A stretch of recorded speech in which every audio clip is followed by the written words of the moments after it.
P ദിവ്യ police കസ്റ്റഡിയിൽ നീക്കം. മുൻകൂർ ജാമ്യ ഹർജി തള്ളിയതിന് പിന്നാലെ ദിവ്യ പോലീസിനടുത്തെത്തിയത് കൃത്യമായ ഒത്തുകളിയോടെ. ദിവ്യക്കെതിരെ വിധിപ്പകർപ്പിൽ ഗുരുതര ആരോപണം. എഡിഎമ്മിനെ അപമാനിക്കാൻ ശ്രമിച്ചെന്ന് കോടതി. ദിവ്യ തങ്ങളുടെ ജീവിതം തകർത്തുവെന്ന് നവീന്റെ കുടുംബം. പി ദിവ്യയെ പോലീസ് സംരക്ഷിക്കുന്നുവെന്ന് KPCC അധ്യക്ഷൻ. ദിവ്യയെ പാർട്ടി ഗ്രാമത്തിൽ ഒളിപ്പിച്ചത് CPM എന്ന് VD സതീശൻ. കേരള പോലീസിന് ഇരട്ട നീതിയെന്ന് KC വേണുഗോപാൽ. ദിവ്യയെ ഒളിപ്പിച്ചത് ആഭ്യന്തര വകുപ്പിന്റെ അറിവോടെയെന്ന് തിരുവഞ്ചൂർ രാധാകൃഷ്ണൻ. തൃശൂർ പൂരം കലങ്ങിയിട്ടില്ലെന്ന മുഖ്യമന്ത്രിയുടെ വാദം തള്ളി പ്രതിപക്ഷ നേതാവ്. പൂരം കലക്കിയത് ബോധപൂർവമെന്ന് VD സതീശൻ. മുഖ്യമന്ത്രിയെ ന്യായീകരിച്ച് MV ഗോവിന്ദൻ. മുഖ്യമന്ത്രിയുടെ പരാമർശത്തിൽ CPIക്കും കടുത്ത അതൃപ്തി.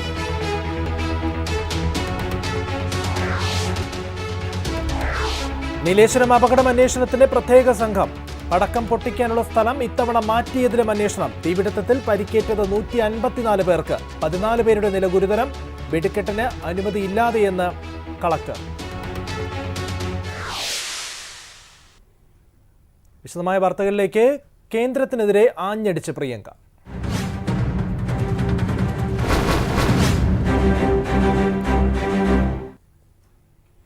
വയനാട് UDF സ്ഥാനാർത്ഥി പ്രിയങ്ക ഗാന്ധിയുടെ 2ാം ദിവസത്തെ തെരഞ്ഞെടുപ്പ് പ്രചരണം ഇന്ന് തിരുവമ്പാടിയിൽ നടന്നു. ആവേശകരമായ സ്വീകരണമാണ് പ്രിയങ്ക ഗാന്ധിക്ക് തിരുവമ്പാടി ഏങ്ങപ്പുഴയിൽ ജനങ്ങൾ നൽകിയത്. വയനാടൻ ജനതയ്ക്ക് നന്ദി പറഞ്ഞുകൊണ്ടായിരുന്നു പ്രിയങ്ക ഗാന്ധി തിരുവമ്പാടിയിൽ തന്റെ പ്രസംഗം ആരംഭിച്ചത്. വയനാടൻ ജനതയ്ക്ക് തന്നോടും സഹോദരൻ Rahul ഗാന്ധിയോടുമുള്ള സ്നേഹത്തെക്കുറിച്ചും Priyanka Gandhi വാചാലയായി. With my sisters and brothers of Wayanad, you recognized this man and you recognized his fight much before everybody else did. And you made a bond with him of love and trust and loyalty that is in his heart. He and all of us in his family are deeply, deeply grateful to you for what you did for him. പ്രസംഗത്തിൽ പ്രധാനമന്ത്രി നരേന്ദ്രമോദിക്കും കേന്ദ്ര സർക്കാരിനുമെതിരെ പ്രിയങ്ക ഗാന്ധി രൂക്ഷ വിമർശനമുയർത്തി. മോദിയുടെ നയങ്ങൾ സുഹൃത്തുക്കൾക്ക് വേണ്ടിയെന്നും വയനാടൻ ജനങ്ങളോട് മോദി ഒരു അനുകമ്പയും കാണിക്കുന്നില്ലെന്നും പ്രിയങ്ക ഗാന്ധി പറഞ്ഞു. And the Prime Minister also came here during that tragedy. He also met those victims.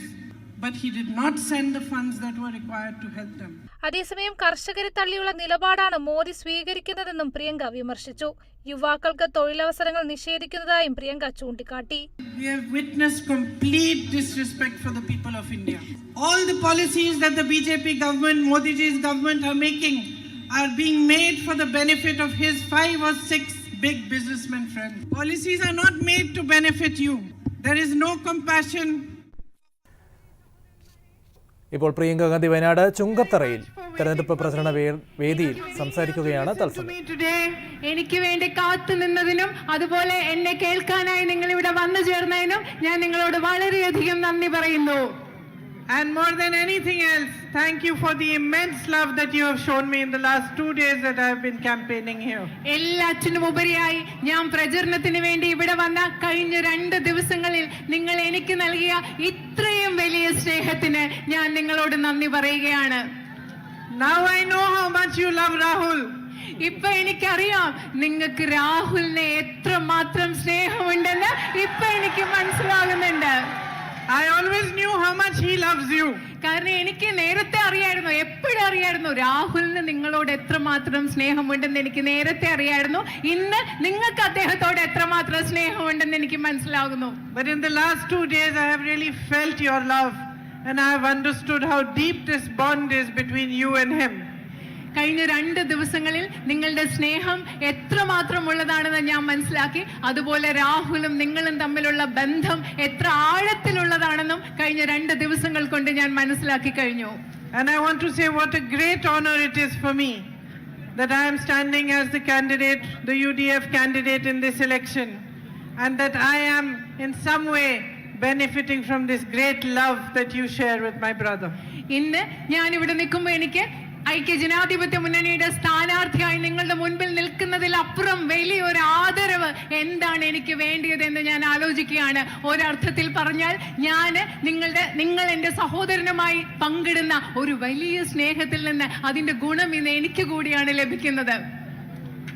I think in politics it's not often that leaders and the people they represent share this kind of a bond. It's rare. ഞാൻ വിചാരിക്കുന്നത് രാഷ്ട്രീയത്തിൽ നേതാക്കളും അവർ പ്രതിനിധാനം ചെയ്യുന്ന ജനങ്ങളും തമ്മിൽ ഇങ്ങനെ ഒരു ബന്ധമുണ്ടായിരിക്കുക എന്ന് പറയുന്നത് വളരെ അപൂർവമാണെന്നാണ് ഞാൻ കരുതുന്നത്. Most of the time, one sees political leaders feel that the public is a tool for them to move forward and to get more and more power. പലപ്പോഴും രാഷ്ട്രീയ നേതാക്കൾ നമ്മൾ കാണാറുണ്ട്, പൊതുജനങ്ങൾ എന്ന് പറയുന്നത് അവർക്ക് അധികാരം ലഭിക്കാനും അധികാരത്തിൽ തുടർന്നു കൊണ്ടുപോകാനുമുള്ള ഒരു ഉപകരണമായിട്ടാണ് പൊതുജനങ്ങളെ പലപ്പോഴും കാണുന്നത്. But this kind of deep respect for the public that my brother has in his heart and the respect that you have for him is truly rare and should really be the basis of all politics.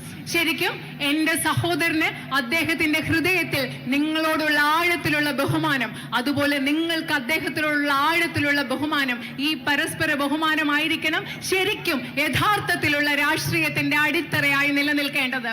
In fact, that is what Mahatma Gandhiji's dream for India was.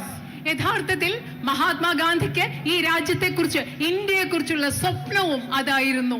When he formed his own bond with the people of India and he led the freedom movement and the people of India stood side by side with him, shoulder to shoulder with him in fighting for the freedom of our country, this is the bond that the foundation that was laid by him.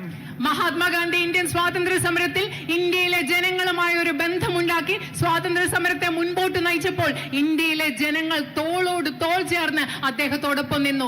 ഇത്തരത്തിൽ ജനങ്ങളുമായിട്ടുള്ള ഒരു ബന്ധമാണ് ഈ രാജ്യത്തിന്റെ അടിത്തറയായിട്ട് അദ്ദേഹം ആഗ്രഹിച്ചത്. As one of the greatest leaders of all time, when he spoke, he did not speak for himself, he spoke for each and every Indian. Mahatma Gandhi ഈ ലോകത്തിലെ ഏറ്റവും മഹാത്മാരായ നേതാക്കളിൽ ഒരാളായി അദ്ദേഹം സംസാരിച്ചപ്പോൾ അദ്ദേഹത്തിന് വേണ്ടിയല്ല സംസാരിച്ചത്, അദ്ദേഹം സംസാരിച്ചത് ഈ രാജ്യത്തെ ഓരോ ജനങ്ങൾക്കും ഓരോ വ്യക്തിക്കും വേണ്ടിയാണ്. When he fought for justice, when he fought for equality, when he spoke of secularism, he spoke for every single Indian, no matter what religion, what caste, what creed. അദ്ദേഹം സമത്വത്തിന് വേണ്ടി, അദ്ദേഹം തുല്യതയ്ക്ക് വേണ്ടി, നീതിക്ക് വേണ്ടി, മതേതരത്വത്തെ കുറിച്ച് സംസാരിച്ചപ്പോൾ ഈ രാജ്യത്തിലെ എല്ലാ ജനങ്ങൾക്കും വേണ്ടിയാണ്, ഏത് മതത്തിൽപ്പെട്ട ഏത് വിഭാഗത്തിലും പെട്ട എല്ലാ ജനങ്ങൾക്കും വേണ്ടിയാണ് അദ്ദേഹം സംസാരിച്ചത്. It was his dream that those who represent you respect you.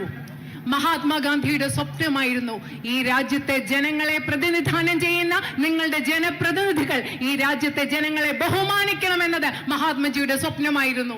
That those whom you elect to be your representatives, whether in parliament or whether in the assemblies, are people who come to you, who understand your problems, who come to your homes, discuss with you what the solutions can be, and then make policies to help you and to make you progress. അദ്ദേഹത്തിന്റെ സ്വപ്നമായിരുന്നു ജനപ്രതിനിധികളായി പാർലമെന്റിലേക്ക്, നിയമസഭയിലേക്ക് നിങ്ങൾ തെരഞ്ഞെടുക്കുന്നവർ നിങ്ങളുടെ വീടുകളിലെത്തി നിങ്ങളോട് സംസാരിക്കുന്നവർ, നിങ്ങളുടെ പ്രശ്നങ്ങൾ എന്താണെന്ന് മനസ്സിലാക്കുന്നവർ, ഈ പ്രശ്നം പരിഹരിക്കാൻ വേണ്ടി പ്രവർത്തിക്കുന്നവർ, അങ്ങനെയുള്ളവരായിരിക്കണം ജനപ്രതിനിധികൾ എന്നത് അദ്ദേഹത്തിന്റെ സ്വപ്നമായിരുന്നു.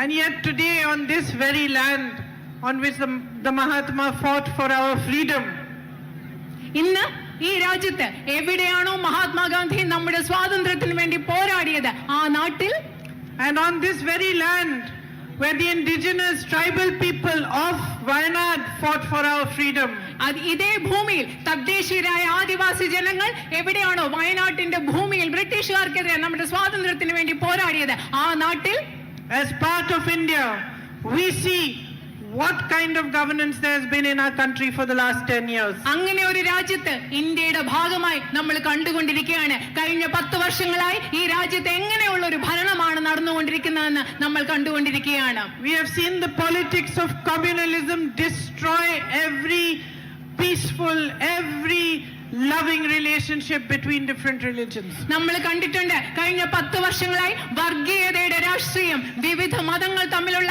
സാഹോദര്യത്തെ, സമാധാനത്തെ ഇല്ലാതാക്കുന്ന കാഴ്ച ഈ രാജ്യത്ത് നമ്മൾ കണ്ടിട്ടുണ്ട്. They have tried to sow the seeds of fear, of anger, of hatred, of mistrust between different communities. വിവിധ സമുദായങ്ങൾക്കിടയിൽ ഭയത്തിന്റെ, ദ്വേഷത്തിന്റെ, വെറുപ്പിന്റെ വിത്തുകൾ വിതയ്ക്കാൻ അവർ ശ്രമിച്ചുകൊണ്ടിരിക്കുകയാണ്. And have you ever thought of why they do this? നിങ്ങൾ എപ്പോഴെങ്കിലും ആലോചിച്ചിട്ടുണ്ടോ എന്തുകൊണ്ടാണ് അവരിത് ചെയ്യുന്നതെന്ന്? Think of a family. Think of 3 brothers in a family.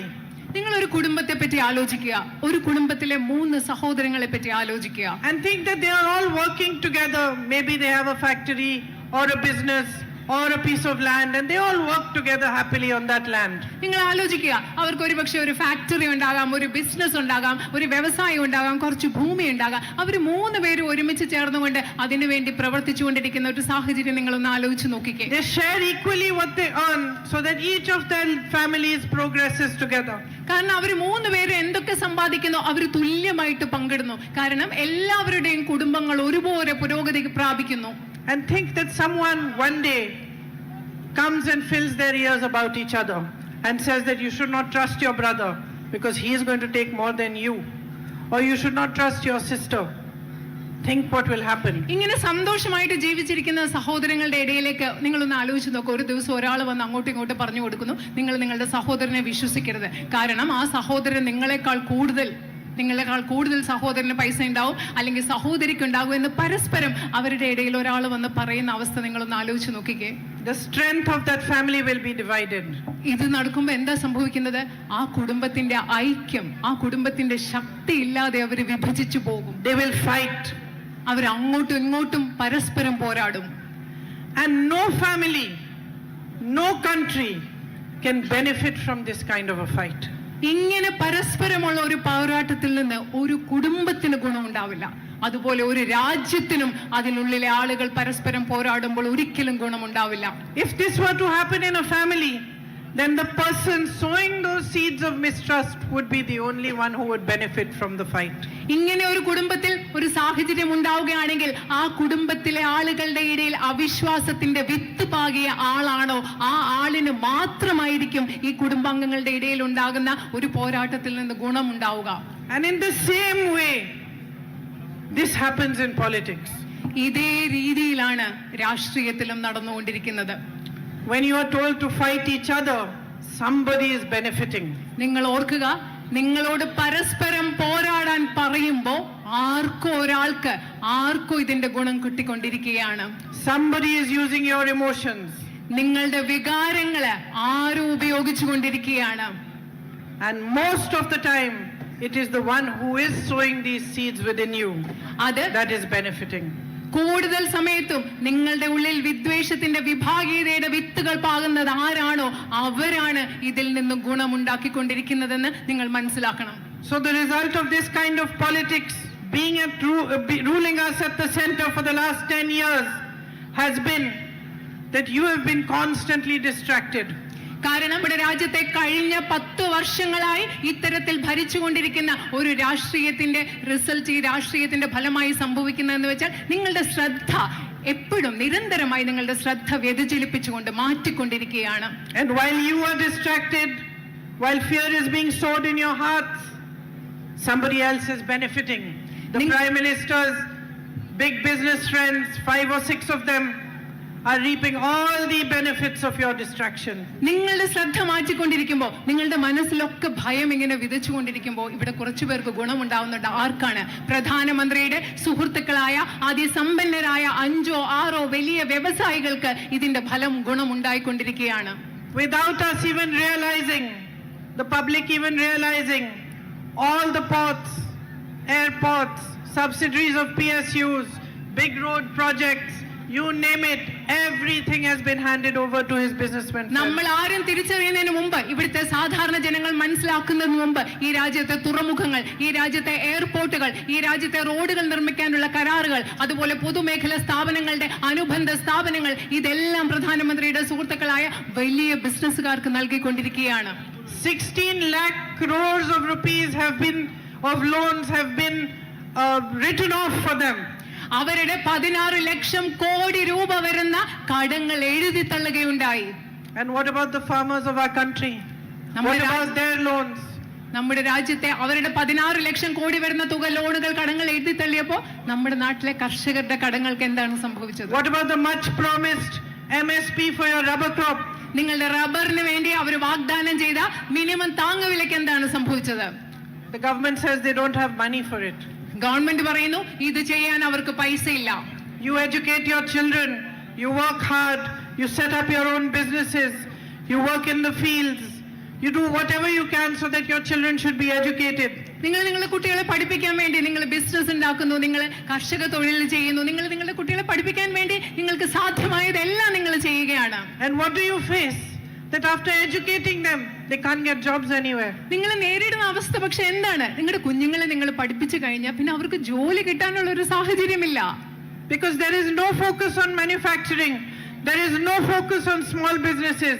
All these shops I see in front, the ice store, this one, Diadem Medicals, the bakery, the Fusion World, all these are your small businesses.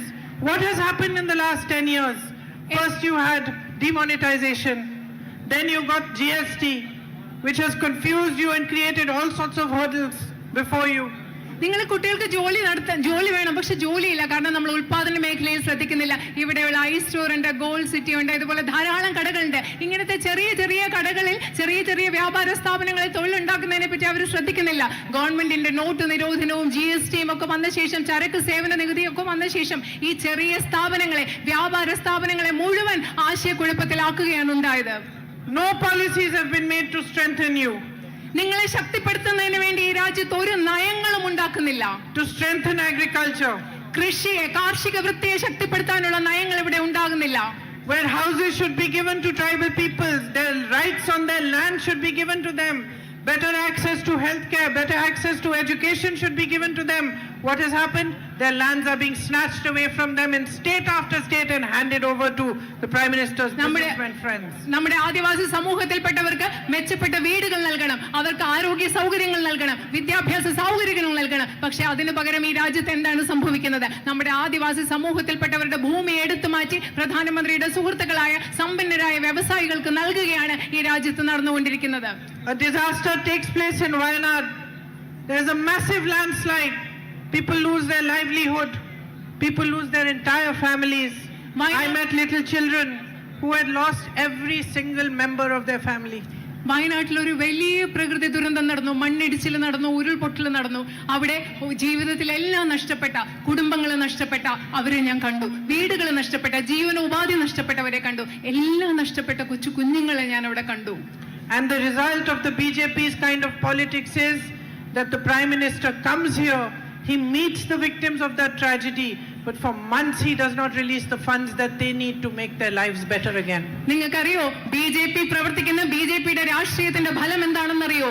ഈ വയനാട്ടിൽ ഇത്രയും വലിയ ദുരന്തം ഉണ്ടായപ്പോൾ ആ ദുരന്തത്തിൽ അതിജീവിച്ചവരെ കാണാൻ പ്രധാനമന്ത്രി ഇവിടെ വന്നു, അവിടുത്തെ ആളുകളെ കണ്ട് സംസാരിച്ചു. പക്ഷെ അവർക്ക് ആവശ്യമുള്ള, അവർക്ക് അർഹതപ്പെട്ട സാമ്പത്തിക സഹായം ഇതുവരെ നൽകാൻ അവർ തയ്യാറായിട്ടില്ല. You have a huge issue of man-animal conflict here. ഇവിടെ മനുഷ്യ വന്യജീവി സംഘർഷം എന്ന് പറയുന്ന ഒരു വലിയ ഇഷ്യൂ, ഒരു വലിയ പ്രശ്നം നിങ്ങൾ നേരിടുന്നുണ്ട്. Something that needs a concerted effort so that a good solution can be found. എല്ലാവരും കൂടെ ചർച്ച ചെയ്യാനുള്ള ഒരു പരിശ്രമം വേണം. ഇതിന് കൃത്യമായ നല്ലൊരു പരിഹാരം കണ്ടുപിടിക്കാനുള്ള ഒരു പരിശ്രമം ഇവിടെ വേണം. Instead, suddenly the government announces ESA and puts 13-14 villages into that zone without so much as consulting the people who live on that land. പക്ഷെ അതിന് പകരം എന്താ ചെയ്യുന്നത്? ഭൂമിയിൽ ഇവിടെ താമസിക്കുന്ന ആളുകളോടൊന്നും ചർച്ച ചെയ്യാതെ ഗവൺമെന്റ് പ്രത്യേകിച്ച് ഒരു ദിവസം പരിസ്ഥിതി ആഘാത പഠനം നടത്തി പരിസ്ഥിതി മേഖലകൾ പ്രഖ്യാപിച്ച് നിങ്ങളുടെ ഗ്രാമങ്ങളെ അതിനകത്തേക്ക് കൊണ്ടുവരുന്നു. അവിടെ ഒരു ചർച്ചയും നടക്കുന്നില്ല. Suddenly from one day to the next new rules apply to you. ഒരു ദിവസം മുതൽ മറ്റൊരു ദിവസം പുതിയ നിയമങ്ങൾ നിങ്ങളുടെ ജീവിതത്തിൽ പ്രാബല്യത്തിൽ വരികയാണ്. And your voice remains unheard. നിങ്ങളുടെ ശബ്ദം കേൾക്കാതെ ഇരിക്കുകയാണ്. So my sisters and brothers, if there is a time when your voice needs to be heard loud and clear, the voice of every single Indian needs to echo all across this nation, it is now. എന്റെ പ്രിയപ്പെട്ട സഹോദരന്മാരുടെ നിങ്ങളുടെ ശബ്ദം ഏറ്റവും വ്യക്തമായും ഏറ്റവും ഉച്ചത്തിലും കേൾക്കേണ്ട ഒരു സമയമുണ്ടെങ്കിൽ, രാജ്യം മുഴുവൻ, ഈ രാജ്യത്തെ ഓരോ വ്യക്തിയുടെയും ശബ്ദം പ്രതിധ്വനിക്കേണ്ട ഒരു സമയമുണ്ടെങ്കിൽ ആ സമയം ഇന്നാണെന്ന് ഞാൻ നിങ്ങളോട് പറയുകയാണ്. Each one of you represent all that is beautiful about our nation. ഇവിടെയുള്ള നിങ്ങൾ ഓരോരുത്തരും പ്രതിനിധാനം ചെയ്യുന്നത് നമ്മുടെ രാജ്യത്ത് ഏറ്റവും മനോഹരമായിട്ടുള്ളത് എന്താണോ അതിനെയാണ് ഇവിടെയുള്ള നിങ്ങൾ ഓരോരുത്തരും പ്രതിനിധാനം ചെയ്യുന്നത്. Yes, you also. You also. You're looking at. You have a beautiful smile. Yeah. നിങ്ങൾക്ക് മനോഹരമായ ഒരു പുഞ്ചിരിയുണ്ട്. Why? Because here in Wayanad you have always stood for what is right. എന്തുകൊണ്ടാണ് ഞാൻ അങ്ങനെ പറയുന്നത്? കാരണം വയനാട്ടിലെ ജനങ്ങൾ എല്ലാ കാലത്തും എന്താണോ ശരി അതിനു വേണ്ടി നിലകൊണ്ടിട്ടുള്ള ജനങ്ങളാണ് നിങ്ങൾ. This has been your history. ഇത് നിങ്ങളുടെ ചരിത്രമാണ്. There is so much natural beauty here, but you have beauty of the spirit. ഇവിടെ മനോഹരമായ പ്രകൃതി സൗന്ദര്യം ധാരാളമുണ്ട്. പക്ഷെ അത് മാത്രമല്ല, നിങ്ങൾക്കുള്ളിന്റെ ഉള്ളിൽ വരുന്ന നിങ്ങളുടെ ചൈതന്യത്തിന് ഒരു സൗന്ദര്യമുണ്ട്. Today the whole world is recognizing that my brother is fighting for the truth and he's been fighting alone. ഇന്ന് ലോകം മുഴുവൻ തിരിച്ചറിയുകയാണ്, എന്റെ സഹോദരൻ സത്യത്തിന് വേണ്ടി പോരാടിക്കൊണ്ടിരിക്കുകയാണ്, സത്യത്തിന് വേണ്ടി അദ്ദേഹം തനിയെ പോരാടിക്കൊണ്ടിരിക്കുകയാണെന്ന് ഇന്ന് ലോകം മുഴുവൻ തിരിച്ചറിയുന്നു. But you, my sisters and brothers, recognized it the minute you saw his face.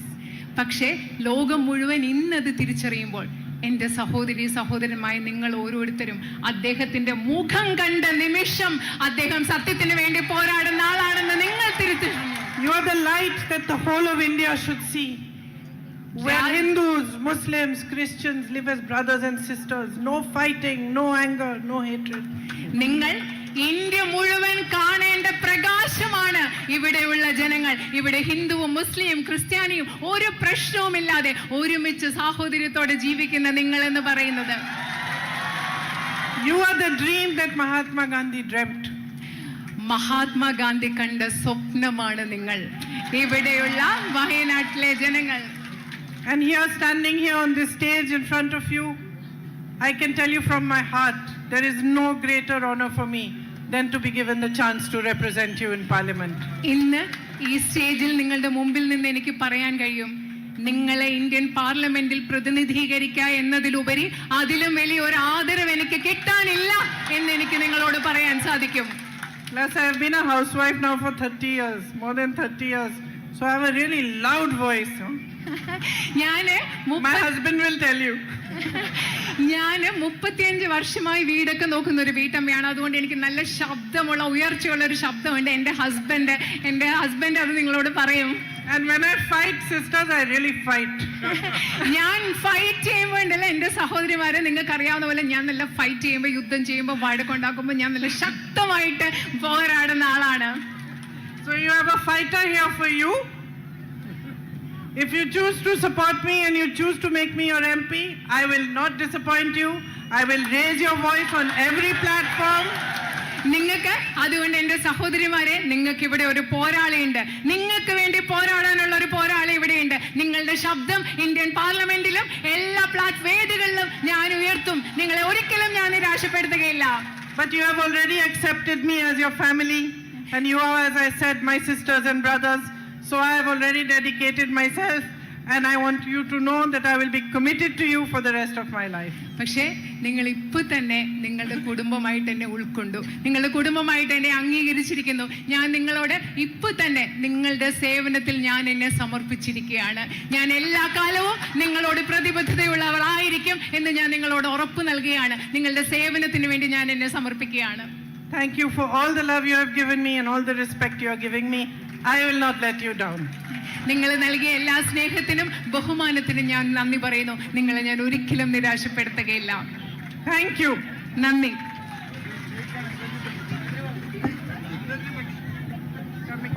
പ്രിയപ്പെട്ടവരെ, ചരിത്ര ഭൂരിപക്ഷത്തോടുകൂടി നമ്മുടെ പ്രിയപ്പെട്ട നേതാവ് പ്രിയങ്ക ഗാന്ധിയെ ഇന്ത്യൻ പാർലമെന്റിലേക്ക് തെരഞ്ഞെടുത്ത് അയക്കണമേ എന്ന് ഒരിക്കൽ കൂടി നിങ്ങളുടെ ഹൃദയകവാടത്തിൽ കരങ്ങൾ വെച്ച് വിനയത്തോടെ അഭ്യർത്ഥിച്ചുകൊണ്ട് ഈ നമ്മുടെ സ്ഥാനാർത്ഥിയെ കാണാൻ അഭിവാദ്യം ചെയ്യാൻ കടന്നു വന്ന നിങ്ങൾ എല്ലാവരെയും അഭിവാദ്യം ചെയ്യുന്ന ഒറ്റവാക്കിൽ നന്ദി രേഖപ്പെടുത്തിക്കൊണ്ട് അവസാനിപ്പിക്കും.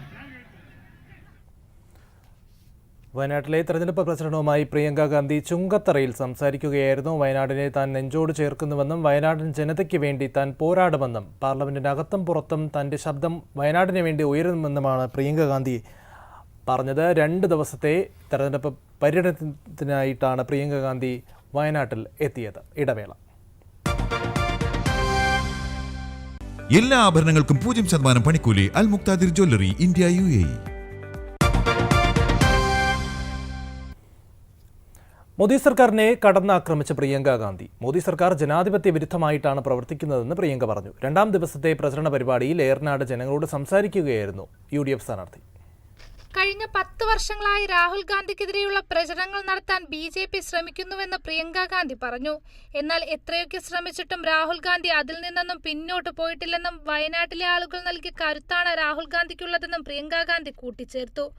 ഒരു തുള്ളി രക്തം പോലും ചീന്താതെ അഹിംസയിൽ നിന്നുകൊണ്ട് സ്വതന്ത്രമായ രാജ്യമാണ് ഇന്ത്യയെന്നും ഭരണഘടന അനുകരിക്കുന്നതാണ് ജനാധിപത്യമെന്നും പ്രിയങ്ക ഗാന്ധി പറഞ്ഞു.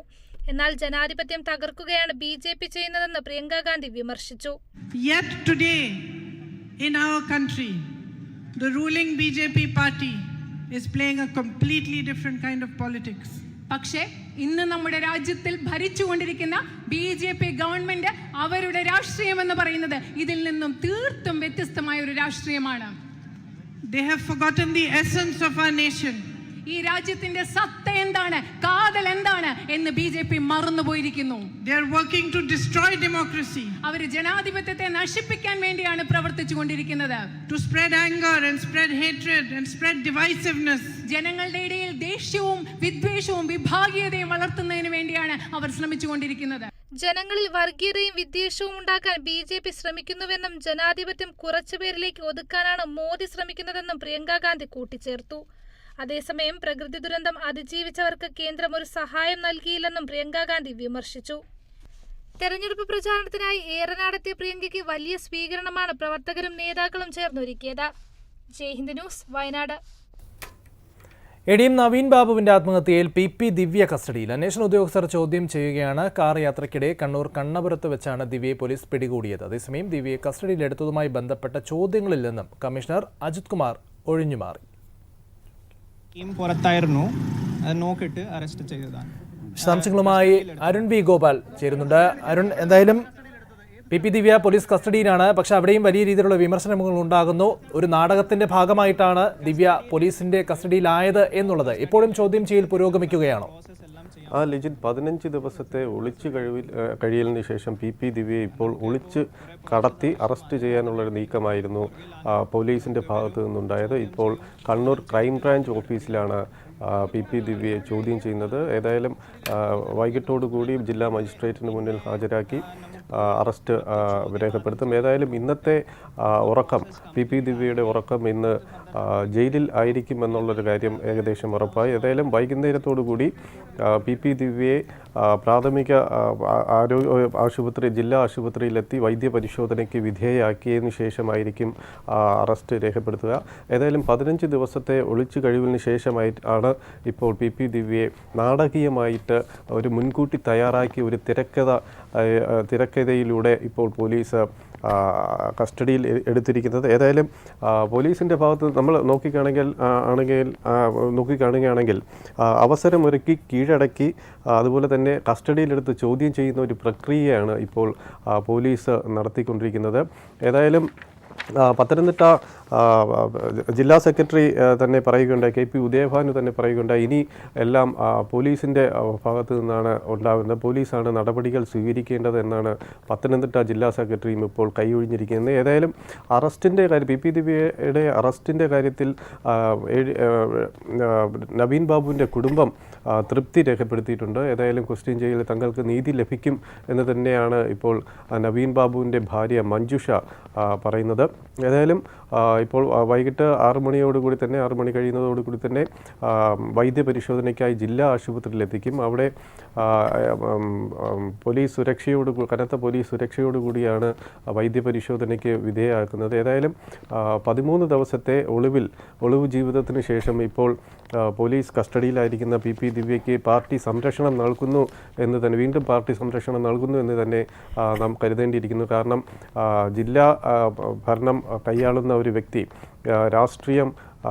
രാഷ്ട്രീയവും അതുപോലെ തന്നെ ഭരണ സ്വാധീനവുമുള്ള ഒരു വ്യക്തിയാണ് PP ദിവ്യ. ഇവർ ഇനി അറസ്റ്റ് നടന്നു എങ്കിലും അറസ്റ്റിനിടെ ഒളിജീവിതത്തിൽ തന്നെ സാക്ഷികളെ സ്വാധീനിക്കാനുള്ള ഒരു സാഹചര്യം കൂടി പോലീസ് കണക്കാക്കുന്നു. ഏതായാലും പാർട്ടിയുടെ സംരക്ഷണയിലായിരുന്നു ഇത്രയും നാൾ കഴിഞ്ഞത് എന്നത് വ്യക്തമാവുകയാണ്. കാരണം പാർട്ടി ഗ്രാമത്തിലാണ് ഇവർ കഴിഞ്ഞിരുന്നത്. പാർട്ടിയുടെ അറിവോടുകൂടി തന്നെയാണ്, അല്ലെങ്കിൽ പാർട്ടി നിർദ്ദേശിച്ച പ്രകാരമാണ് ഇവർ ഇപ്പോൾ PP ദിവ്യ ഇപ്പോൾ കീഴടങ്ങൽ നാടകം നടത്തിയിരിക്കുന്നത്. ഏതായാലും ഇനിയുള്ള ചോദ്യം ചെയ്യൽ അത് എത്രത്തോളം വിശ്വസനീയമാകും എന്നറിയില്ല. കാരണം പോലീസ് എന്തായാലും അങ്ങനെയുള്ള ചില ആശങ്കകൾ ഇപ്പോഴും നിലനിൽക്കുകയാണ്. എന്തായാലും പി ദിവ്യ ഇപ്പോഴും പോലീസ് കസ്റ്റഡിയിലാണ് എന്നുള്ളതാണ്. ഇപ്പോഴും ചോദ്യം ചെയ്യൽ പുരോഗമിക്കുകയാണ്. അരുൺ വി ഗോപാലാണ് വിവരങ്ങൾ നൽകിയത്. ഈ വാർത്താ ബുള്ളറ്റിൻ പൂർണ്ണമാകുന്നു. ജയ് ഹിന്ദ്. News afternoon.